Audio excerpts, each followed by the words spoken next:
अब एक ऐसी खबर जो आपका दिल चीर देगी, आपकी आंखें नम हो जाएंगी, कलेजा कांप जाएगा। इस घटना को करप्शन कहें या सरकारी लापरवाही, एक परिवार की खुशियां हमेशा हमेशा के लिए आंसुओं में डूब गई। ये 22 साल की भानु रेखा की तस्वीर है जो अब हमारे बीच नहीं है। इस होनहार लड़की की मौत की वजह जानेंगे तो हैरान रह जाएंगे। भानु रेखा की मौत हाईटेक सिटी बेंगलुरु में पानी से बने भरे हुए अंडरपास में डूबकर हुई। ये दर्दनाक घटना कल की है। भानु रेखा परिवार के साथ घूमने निकली थी। जिस वक्त भानु रेखा और उसका परिवार कार से ट्रैवल कर रहा था, बेंगलुरु में मूसलाधार बारिश हो रही थी और 1 घंटे की बारिश ने हाईटेक सिटी बेंगलुरु को पानी पानी कर दिया। भानु रेखा जिस कार में सवार थी वो KR सर्कल अंडरपास से निकलने की कोशिश कर रही थी, लेकिन अंडरपास में इतना पानी भरा था कि कार में उसका दम घुटता चला गया। कार डूबती गई। भानु रेखा के परिवार के 5 लोगों और कार के ड्राइवर को बचा लिया गया। गंभीर हालत में भानु रेखा को बेंगलुरु के सेंट मार्था हॉस्पिटल लाया गया, लेकिन भानु रेखा की जान नहीं बच पाई। डॉक्टरों ने भानु रेखा को मृत घोषित कर दिया।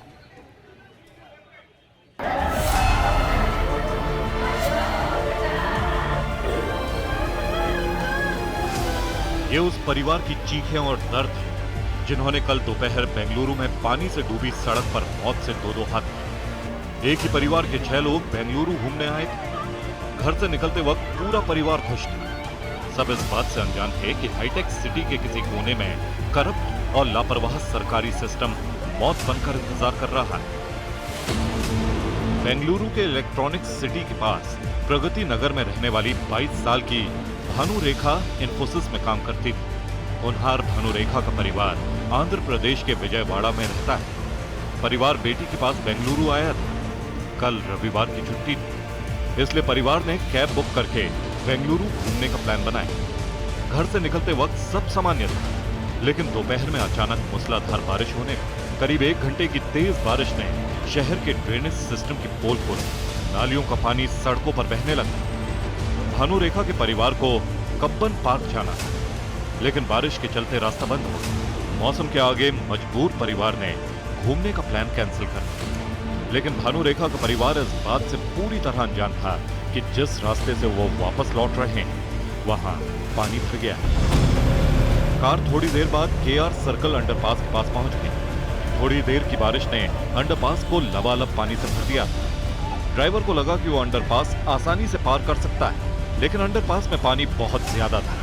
जैसे ही कार पानी में डूबी, दरवाजे जाम हो गए। पूरा परिवार पानी में फंस गया। चीख पुकार मच गई। स्थानीय लोगों और रेस्क्यू टीम ने गाड़ी में फंसे 6 लोगों को बाहर निकाला। भानु रेखा पिछली सीट पर बैठी थी। वो देर तक पानी में फंसी रही। जब तक उसे निकाला जाता, हालात गंभीर हो चुके थे।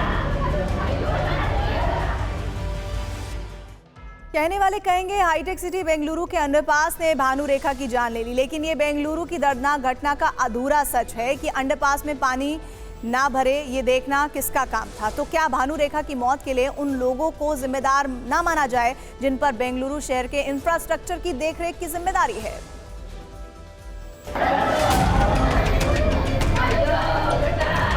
भानु रेखा के साथ जो हुआ ये हादसा नहीं, ये एक मर्डर, भ्रष्ट और निकम्मे सिस्टम के हाथों की गई हत्या। 22 साल की भानु रेखा की जान अंडरपास में भरे पानी ने नहीं ली, उसकी जान कर्नाटक सरकार की नाकामी ने ली, जो विकास के बड़े बड़े दावे करती है।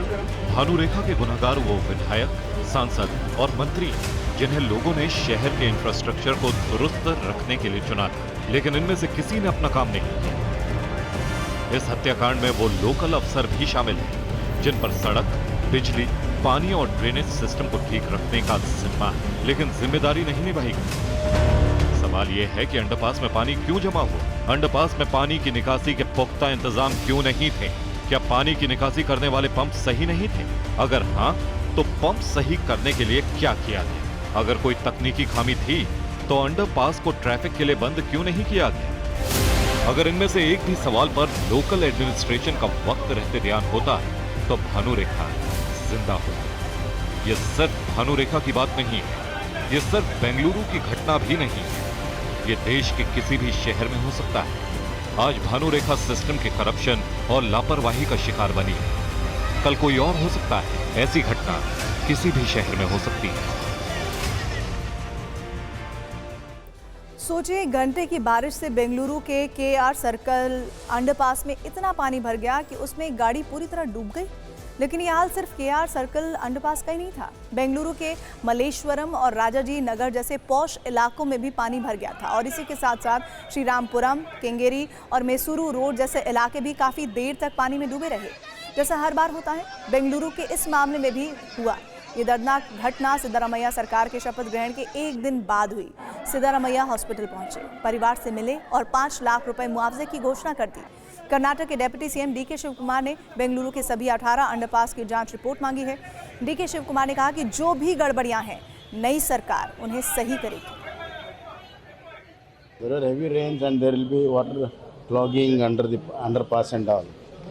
But I don't remember any death happening.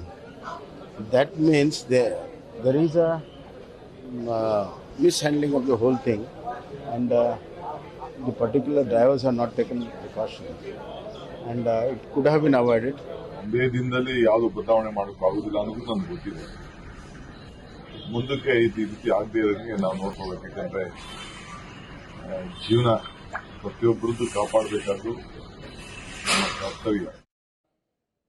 Bhanu रेखा 7 महीने से इन्फोसिस में काम कर रही थी। परिवार खुश था कि बेटी की अच्छी कंपनी में नौकरी लग गई है, लेकिन सरकारी सिस्टम की लापरवाही ने परिवार की खुशियां छीन ली। कल जितनी तेजी से बेंगलुरु के केआर सर्कल में पानी भरा था, उतनी ही तेजी से पानी उतर भी गया।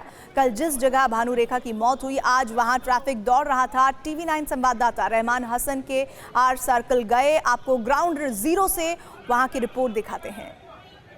आप यहाँ पर देख सकते हैं, मतलब कितने हाइट तक पानी भरा था। यहाँ पर मेरे हाइट से ऊपर पानी यहाँ पे भर चुका था और महिंद्रा एक्सेलो आप देख सकते हैं कि काफ़ी बड़ी ऊंची गाड़ी होती है, कंप्लीटली वो डूब गई थी। और यहाँ पर मैं आपको बताऊंगा कि क्या हुआ है। आप एग्जैक्टली यहाँ पर देखिए, सिर्फ 1.5 फीट चौड़ाई यहाँ पर आप देख सकते हैं। इसी ड्रेनेज से पानी को बाहर जाना है, मगर यहाँ पर इतना सारा सब कुछ यहाँ पर अंदर जम चुका है। आज बीबीएमपी के थोड़े लोग हमारे से बात कर रहे थे, तो उन्होंने बोला 2 या 3 महीने में एक बार इसको हम क्लीन करते हैं। तो सोचिए, इसके अंदर जो भी कचरा कूड़ा इकट्ठा होगा वो तो यहाँ से नहीं हटेगा। और सवाल यह है कि आखिर ये बार बार क्यों हो रहा है। दरअसल पिछले 16 साल बेंगलुरु के ड्रेनेज सिस्टम को सुधारने के नाम पर सैकड़ों करोड़ों पानी की तरफ बहाए गए, लेकिन नतीजा डाक के वही 3 पात। ड्रेनेज सिस्टम को दुरुस्त रखने की जिम्मेदारी बृहत बेंगलुरु महानगर पालिका यानी बीबीएमपी पर है, जिसका बजट 2023-24 में 11,163 करोड़ रुपए था। 2023-24 में ड्रेनेज सिस्टम के लिए 55 करोड़ रुपए का फंड दिया गया था। बीबीएमपी ने पिछले 16 साल में ड्रेनेज सिस्टम पर भारी भरकम 1,658 करोड़ रुपए खर्च किए हैं। लेकिन हैरानी की बात तो यह है कि पिछले 16 साल में इतना पैसा खर्च करने के बाद भी सिर्फ आधा ड्रेनेज सिस्टम ही सही हो पाया है। 842 किलोमीटर ड्रेनेज सिस्टम में ये से सिर्फ 428 किलोमीटर की मरम्मत हो पाई है। 2021 में कैग की रिपोर्ट में बेंगलुरु के ड्रेनेज सिस्टम पर गंभीर सवाल उठाए गए थे। कैग ने अपनी रिपोर्ट में कहा था, बेंगलुरु का ड्रेनेज सिस्टम खस्ता हालत में है। जिस शहर में भानु रेखा ने आखिरी सांस ली, वहां से राज्य सरकार की सत्ता चलती है। यहां सीएम, मंत्री और विधायक बैठते हैं। यहां महानगर पालिका की सत्ता भी चलती है। काश इसमें से किसी एक की भी जिम्मेदारी फिक्स हो पाती।